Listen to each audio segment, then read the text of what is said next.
This is Michael Popak. Don't be fooled by the windows. Look at my glasses. It's Legal AF After Dark. The United States Supreme Court is busy spoon feeding us decision after decision in order to make the decision we've been waiting for on whether Donald Trump has immunity, the very last decision to drop on the very last day, virtually ensuring that we're not going to have a criminal trial the second time around for Donald Trump before the November election. In the meantime, they accidentally leaked again a major decision involving women, reproductive rights, and abortion, almost to the day of the 2-year anniversary of the Dobbs decision, ripping away a woman's right to choose, which had been constitutionally enshrined for over 50 years. What is it with this United States Supreme Court and trying to make women second-class citizens? And what is it with their IT department and their inability to properly publish their decisions? We talk about it on Legal AF, the podcast. Take a listen. Let's move on to SCOTUS. We got dropped. Another drop. Something else dropped. Every day you and I shudder to look at our text message chain to see what our producers have sent us that's dropped. We got a couple of decisions today, 2 official, 1 unofficial. Let's start with the unofficial because that one's more interesting. Idaho, in a case called Moyle versus the United States and Idaho versus the United States. Idaho has almost a virtual ban on abortion in Idaho. And we've been teasing, I hate that word. We've been talking about and anticipating this decision for a long, long time here on Legal AF. Ben and I have been talking about it. You and I've been talking about it in hot takes.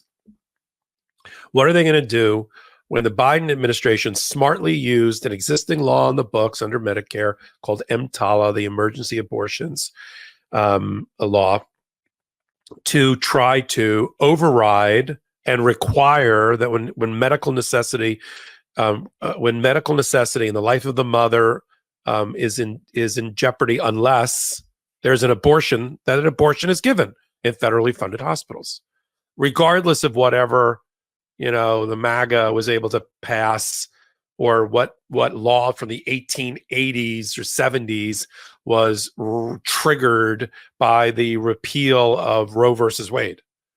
We're talking about the life of a mother in labor, and an abortion being a medically necessary thing. So the Supreme Court got it, and we've been waiting to see it now. Assuming that this holds, we've got a decision that's 6-3 and a very interesting grouping of 6-3 with lots of concurrences and basically it looks like it's going to be a per curiam decision of the entire court with no author, but then a whole bunch of per curiams. You can see the lineup. So it's going to be Kagan and Sotomayor and Ketanji Brown Jackson, of course, in favor of EMTALA, requiring, even in a state like Idaho with a virtual ban on abortion, that a doctor give an abortion when it is medically necessary to do that, consistent with the law, the federal law. Thank Joe Biden for this. This is his way, having been dealt a terrible hand by the United States Supreme Court, trying to figure out a way to support women, try to make them less of a second-class citizen in this country when it comes to reproductive health at the hands of MAGA and the Republicans, and they already are doing it through executive orders. And then he just unleashed his administrative law team at every department to comb the books of their current existing federal regulations to find ways to support women and the right to an abortion under existing federal law. And one of them, a major one, was EMTALA. So you've got Kagan, Sotomayor, Ketanji Brown Jackson, but Amy Coney Barrett, she the mother of 8 children, apparently has joined this as well to allow abortion in times of medical necessity, along with Kavanaugh and Roberts. So that's the lineup. And then a weird new little grouping that has arisen in a number of cases now of Thomas Alito and Gorsuch against it. And Alito saying it's never been a medically necessary thing for an abortion to save a woman. Not only is he a white guy that apparently doesn't have any children making decisions about women, which is always consternating, but where's he get his science from? And I thought we weren't supposed to go to science with judges making science. I thought that was their whole problem with Roe versus Wade. judges making scientific decisions and medical decisions, right? There's a federal law on the books. It either does or does not apply when a woman's in need. And so, but of course, you can always count on Alito and Thomas, but now Gorsuch, and he's done it a couple of times now, sides with them. So that's EMTALA. Why don't you tell me where you think, from the leak forward, what do you think it means from a reproductive rights standpoint, and if this decision holds? And then why don't you take the decision that just came out about, you want to take the decision on social media? Another win for the Biden administration? We'll divide it up that way. Whatever you want. Let's do it that way. Look, the abortion leak, my friends who are Supreme Court appellate lawyers and kind of nerds, if you will, they say this was just a glitch. It was an accident. It was a technical glitch. It was not a leak. I don't know, not to be a conspiracy theorist, but I don't believe in coincidences. The only two times that's ever happened were the two abortion decisions ever. I mean, it just seems a little too convenient, but whatever. Maybe it is just sort of a glitch or an accident. What upset me about this decision is it's a victory. Sort of. It's a good headline, but it's not a victory. It's kicking the can down the road. They issued a dig, is what they call it, which means it was dismissed as improvidently granted, meaning that's what it stands for, right? They call them a dig, and that's what the Supreme Court nerds call it. They don't issue them very often. It's usually one line, and it means, oh, we granted cert and we shouldn't have. This is not a case that we should have granted cert because these people didn't have standing, right? The few states and the individuals who sued didn't have standing. So we're going to send it back down, and you guys can kind of develop the record more, and we'll see if someone bubbles up that does have standing. And guess what? That'll be after the election, right? This is to me, this is going to be an absolute, and again, I sound like a conspiracy theorist, and I am absolutely giving my opinion right now, as opposed to when I read decisions and I'll tell people what they actually say. This is my opinion. So take it for what it's worth. It absolutely feels like this was, they know, the MAGA people know that this isn't going well for them, that women's, the abortion issue and all the women's rights issues that are happening, whether it's IVF, et cetera, not going well. Women are going to show up to vote soon. So let's kind of, we're not going to rule on the merits here. We're going to just kind of kick the can down the road. But it's coming. It's absolutely coming. They absolutely do not believe in abortion for medical necessity. It only has to be for the woman's life. And doctors were on TV today saying essentially what's happening is women are coming in. They are saying that there'll be a healthcare issue, a child that has an issue that will cause them to die in utero, but we'll wait for that, and we'll have to wait until you go into sepsis before we can intervene, because that's when it becomes medically necessary for you. And so what do? They have to send these women out of state to states where they can get the medical care that they want. So I think it's an outrageous, it's outrageous in my opinion. So I don't think it's a victory. I think it's just, kicking the can down the road, and we'll see what happens. We'll see what happens. Someone called it an ominous punt, which is what I think it sounds like. Really, this decision, this fake leak that was a glitch that I think was very intentional, or just a nice coincidence, is not great news. It's temporarily good news. But the case you wanted to talk about was Murthy. It's a MRTHY, and it basically was a 6-3 opinion where Alito, Thomas, and Gorsuch, this group that you said that you commented on, is coming together as a as a dissenting group, and they essentially said there was no First Amendment violation in the Biden administration asking social media companies to, flagging misinformation for them on either COVID or the election denials. And basically, there was a term that people are using. It's called jawboning. I don't even really understand what it means, but it's a term that is being thrown out there as the thing that the Biden administration was being accused of doing. That apparently they weren't allowed to. The argument was that they weren't allowed to tell social media companies like Facebook, et cetera.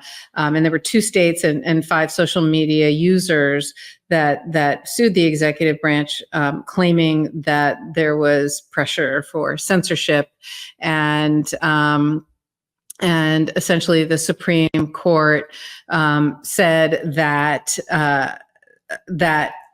it's okay, basically, and that this is not First Amendment. So it was a weird ruling that kind of left the door open for them to sue again down the road. But again, it's kind of another. This is another one where they said there was no standing, right? That there was no case in controversy. So I don't know. These aren't really substantive rulings. They're kind of these half fake rulings that the Supreme Court is saying on procedural grounds. I'm not going to rule on these things so that we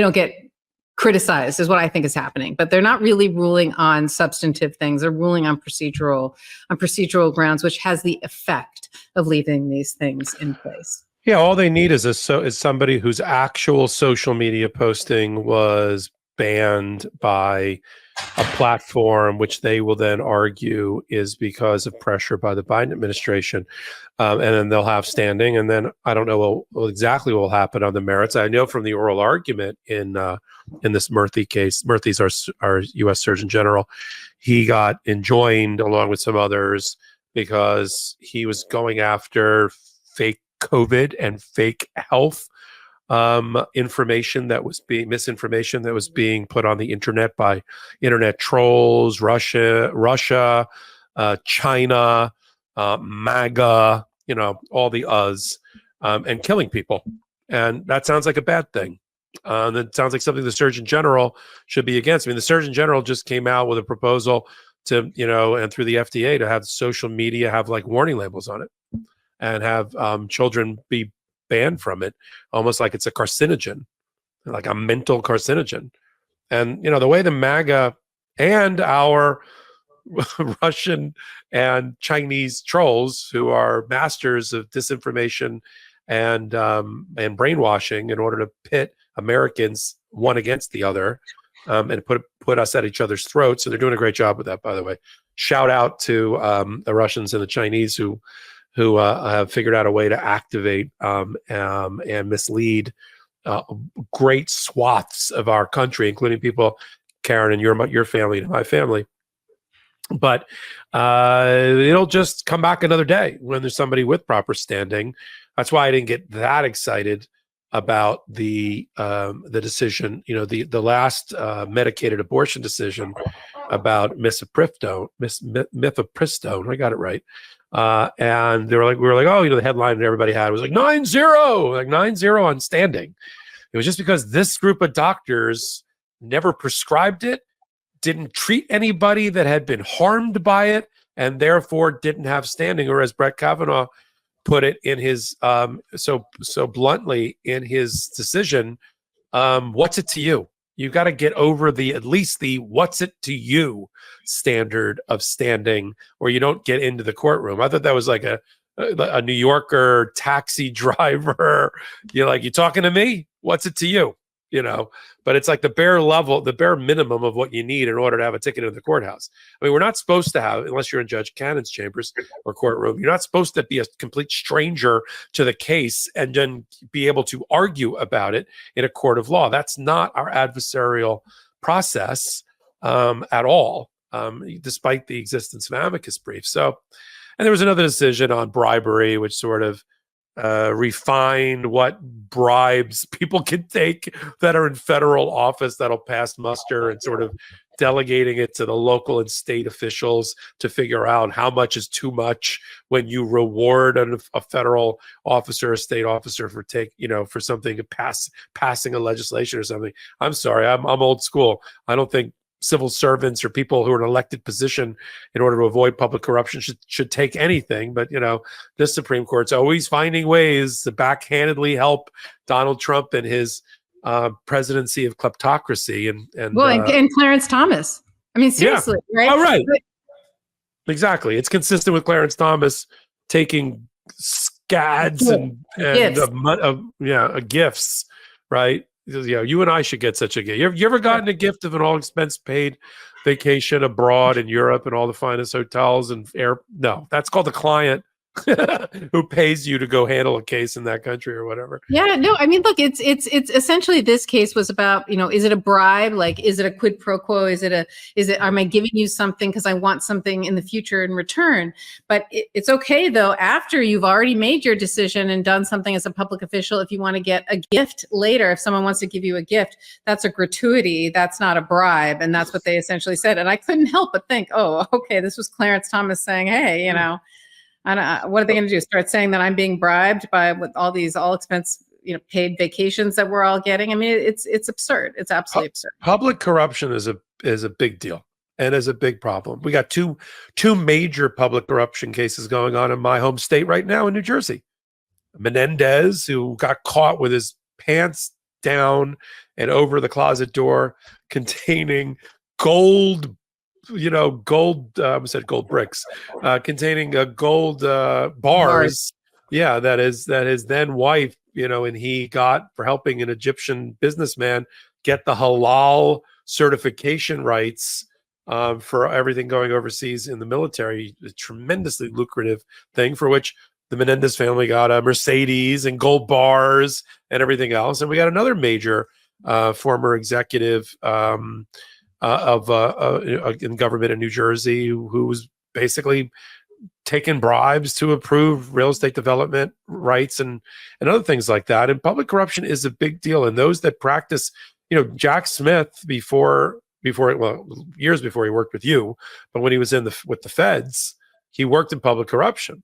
And that's usually a ticket for advancement within the Department of Justice. I don't know about the Manhattan DA's office, but the public corruption unit and those that head it, that puts you on the kind of the glide path for a lot of success if you're talented as both a frontline line prosecutor, the way that Jack Smith is, and as a sort of administrator and somebody that can put teams together and make them work efficiently. And you were both of those things, of course, when you were at the Manhattan DA's office, as was Cy Vance, who's going to be your guest this week on Mistrial. Yes, along with Karen Freeman-Igniflo and Tanya Perry, Kathleen Rice.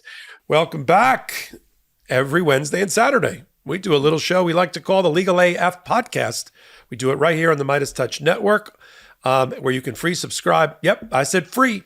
And help them get to 3 million free subscribers. We're literally building this network with our bare hands, with your help. No outside investors, no censorship of any kind. Nobody tells me or my colleagues on Legal AF what to say or what to do. We're unhinged. Unfiltered, unplugged, and coming to you Wednesdays and Saturdays on this YouTube channel and on every audio podcast platform of your choice. If you know all about Legal AF, thanks for being part of our audience. We really appreciate you. We really, seriously, we can't do it without you, our Legal AFers and Meidas Mighty. Take that clip, though. Send it off to people in your life who may not know yet about us. It's a good way, sort of as a little bit of a teaser, a little bit of an appetizer, a little Legal AF mini, a little bit of a shorty to send off to friends and family to ask them to join us and be part of our audience. We'd appreciate that. If you don't know what I'm talking about or who I am, it's okay. I'm Michael Popak. That was Legal AF. And when I invite you to join us on Wednesdays and Saturdays at 8 p.m. Eastern Time, and then on every major audio podcast platform. Until my next hot take then, till my next Legal AF, this is Michael Popak reporting. Heary, heary, Legal AF Law Breakdown is now in session. Go beyond the headlines and get a deep dive into the important legal concepts you need to know and we discuss every day on Legal AF. Exclusive content you won't find anywhere else, all for the price of a couple of cups of coffee. Join us at patreon.com/legalaf. That's patreon.com/legalaf.